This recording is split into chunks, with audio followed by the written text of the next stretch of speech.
ఒకసారి ఇది చూస్తే బ్రిటిష్ మ్యూజియంలో ఉంది. అమరావతికి ఒక గ్యాలరీ ఉంది. శాతవాహనుల కాలంలో అమరావతి రాజధానిగా ఆనాడు పరిపాలించిన నగరం అది. ఎగ్జాక్ట్గా ఇన్ని దశాబ్దాల తర్వాత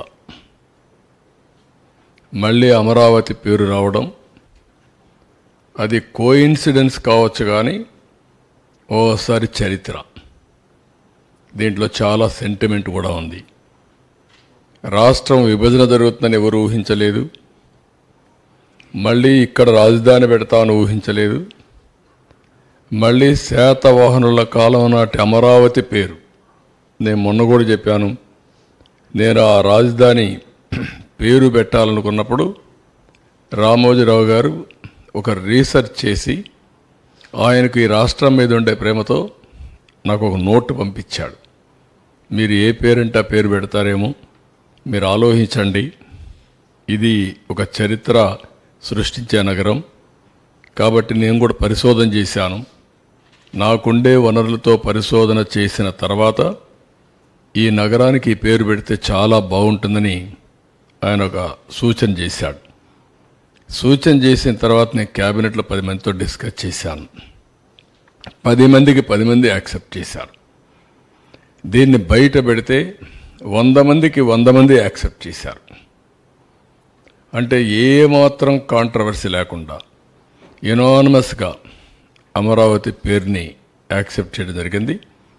అలాంటి ఒక చరిత్రాత్మకమైనటువంటి నగరం అమరావతి. ఆ పుణ్యఫలమేమో చెప్పలేము. ఈరోజు మీరు చూస్తే నేను రాజధాని పేరు పెట్టిన తర్వాత ఫౌండేషన్ వేసేటప్పుడు మన నీరు, మన మట్టి, మన అమరావతి ఒక ఆలోచన వచ్చింది, ఒక సెంటిమెంట్లుగా కూడా.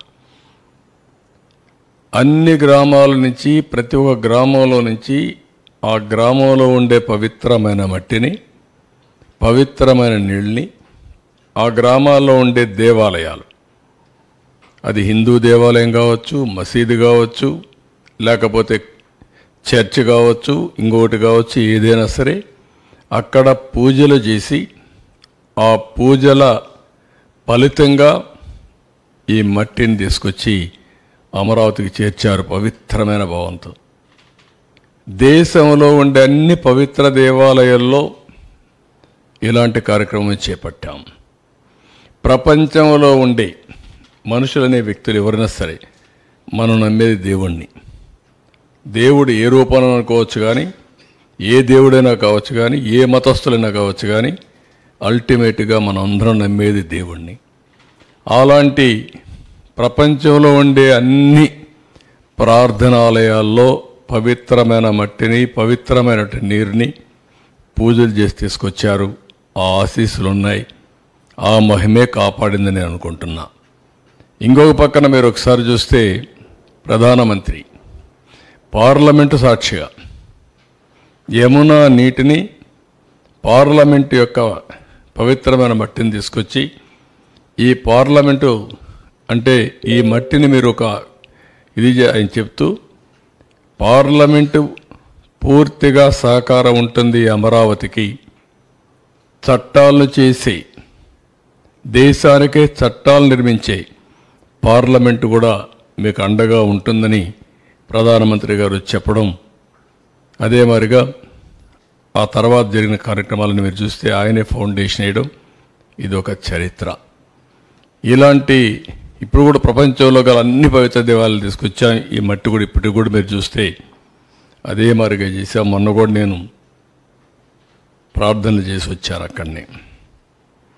ఎవరు కూడా అక్కడవన్నీ రోడ్లో ఉండే మట్టి కూడా దూకొనిపోయారు, కానీ ఈ మట్టిని తాకలేకపోయారు.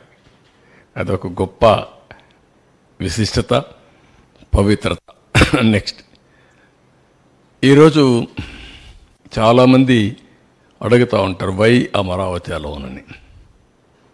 విభజన జరిగింది. విభజన జరిగినాక అప్పట్లో 13 జిల్లాలు.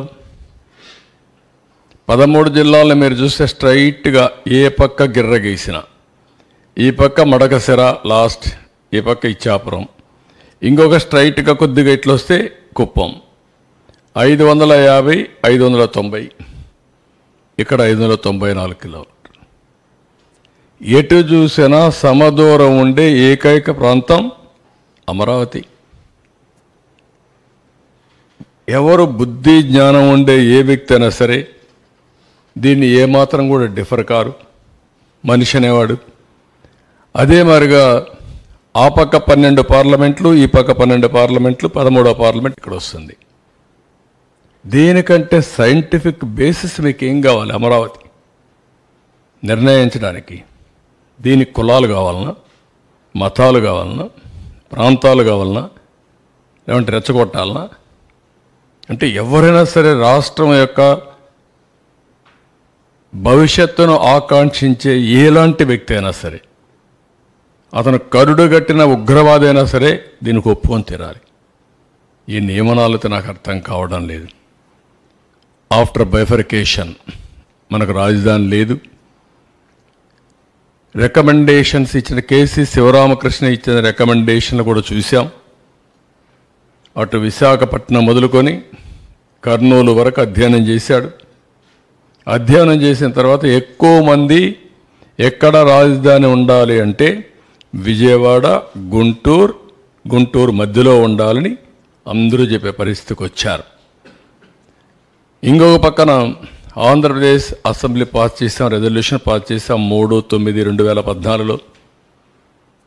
ఇక్కడ మీరు చూస్తే సెంట్రల్ అడ్వాంటేజెస్ అని చూస్తే, 1 సెంట్రల్ లొకేటెడ్, 2 ప్లాంట్ సిటీ కట్టుకోవచ్చు మోస్ట్ లివబుల్ సిటీ కింద, సెల్ఫ్ ఫైనాన్స్ ప్రాజెక్ట్ కింద.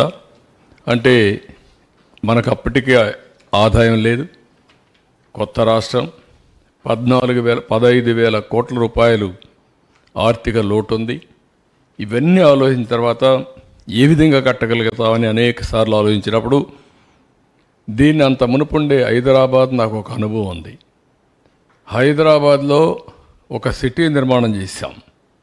హైదరాబాద్, సికింద్రాబాద్ 2 సిటీలు ఉన్నాయి. 3వ సిటీ సైబరాబాద్.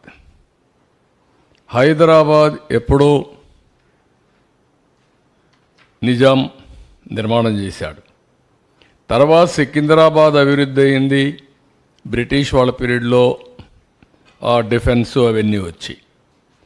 ఆ తర్వాత నేను వచ్చిన తర్వాత సైబరాబాద్ నగరం. సైబరాబాద్ అందరూ అన్నారు ఇదేంటండి ఈ పక్క తీసుకుపోతున్నారు, వాస్తుకి ఎక్కడ నార్త్ ఈస్ట్లో డెవలప్ అవుతుందని కూడా మాట్లాడారు. నేను అన్నాను నాకు ల్యాండ్ అక్కడే ఉంది, అక్కడే డెవలప్ అవుతుందని చెప్పి వెళ్ళాను. అది మీరు చూస్తే ఈరోజు నాకు వచ్చింది ఒక ల్యాండ్ తప్ప హైదరాబాదుకు నీళ్లు లేవు, కరెంటు లేదు, అనేక సమస్యలు ఉన్నాయి. ఒక అడుగు నేను వేసాను, ఒక అడుగు కలిసి వచ్చింది. బ్రిక్ బై బ్రిక్ నిర్మాణం చేశాం. 9 ఏళ్లలో ఒక ఎకో సిస్టమ్ క్రియేట్ చేశాం. ఈరోజు ఎవ్వరు కూడా దాన్ని రివర్స్ చేయలేని పరిస్థితి తీసుకొచ్చాం. నీళ్లు లేవు.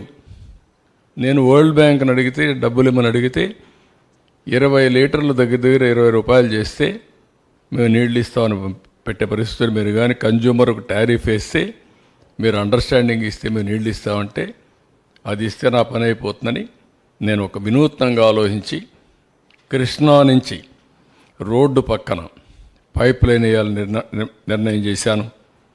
ఒక సీజన్లో తీసుకొచ్చా. ఎంతోమంది ప్రయత్నం చేసి ఇది సాధ్యం కాదనుకుని వదిలిపెట్టిన తాగునీరు ప్రాజెక్ట్ని, కృష్ణా జలాలను హైదరాబాద్ తీసుకొచ్చాం. దాంతో చరిత్ర తిరగరాసే పరిస్థితికి వచ్చాం.